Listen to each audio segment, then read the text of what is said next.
Hey everybody, Wes here for Monday's workout. We have a new week. We will have some new strength tests with our 3-rep heavies coming up on our new lifts coming up for this cycle. But first with Monday, we're going to start with some gymnastics work. We're working on now, instead of the strict gymnastics work we saw over the past few weeks, we're going to work on some more kipping drills and work so that hopefully we're building into those pull-up and toes to bar skill, or just being able to hang from the bar, especially like when we see kip swings for a warm-up, being able to confidently get up there and control our body, stay in an active hang and move our body through that movement. But to start on Monday with our skill work, we are first going to be doing a standing banded exercise of a hollow and an arch position. This is going to take a little bit of body awareness and figuring out what those positions actually feel like.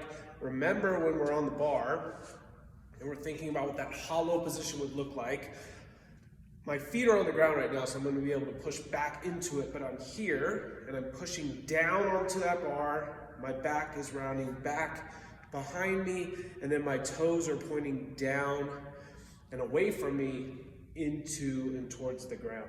The opposite position to that is our arch position, where we're here, okay? With that band, we're not going to work to that full arch position, but we're going to feel some of that pressure coming from this band.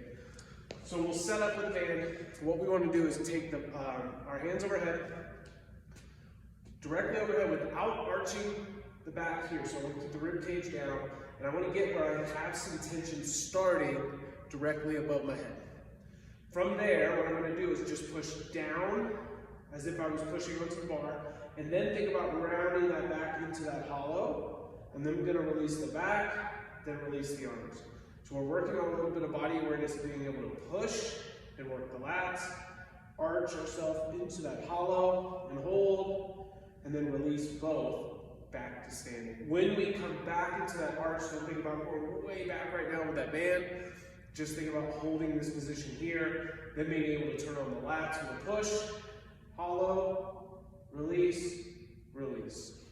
That hopefully will help us at least feel the lats start to activate, and then what it feels like to then go into that hollow, pushing almost that upper back backwards toward the other side of the room from where you're facing. We then will build on that and go into some work of kip swings, a little bit bigger kip swings, and then kipping pull-ups if we have them. We can work on some banded work on this as well. We can also work on a jumping pull-up with a kip and our feet on the ground. So it's going to depend on where we're at skill-wise if we can hang from the bar. But our prerequisite is to be able to hang from that bar with our active hang, to be able to do a few kip swings. We would then go into some bigger kip swings. And finally, into our kipping pull-up. Regardless of which movement we're on, we want to make sure that we can maintain that position. If we're having trouble hanging from the bar, staying in an active hang and working through the kip, we're going to have an option where our feet are on the ground. We're still kipping. We then might go into a little bit of a jump into a bigger one, but then our feet come back down in between sets. And then we can do a jumping, but where our feet are on the ground at the start of that movement. Okay, so we'll have options for everybody. Definitely a good day to come if you're wanting to learn more about how to move that body through your kipping pull-up. We then get to the workout. If you listen to Matt's podcast, he talked about how this month we're going to be working on a lot of interval work and pacing work and how to pace yourself, not come out too hot on certain workouts. Today's one of those. So we're going to have 5 sets where you do a 300-meter run and then 15 pull-ups. Your goal is to keep your time on each one 5 to 7 seconds between the others. So you don't want to just totally gas out. You don't want to start too slow and then be able to really pick up that pace later. You want to have a consistent, steady pace through all 5 of these sets.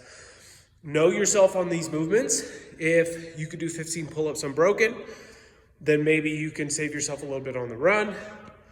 If you need to break up those pull-ups, you might need to push the run a little bit. We're gonna have a minute of rest in between each of these, so making those correct adjustments as needed. But the goal is from the very beginning that we don't have to change too much, okay, on what we're doing movement-wise or our pacing. And we're gonna try to start honing in on, okay, what does this effort look like for these two movements. Can I maintain that now over the rest of these sets, okay? So 5 total sets of that. We'll have a run, a little bit different run with our 300, and then 15 pull-ups. Break them up if you need to. Just know yourself on that movement and try to keep it steady through all 5 sets. Have fun. We'll see you for that skill work on Monday.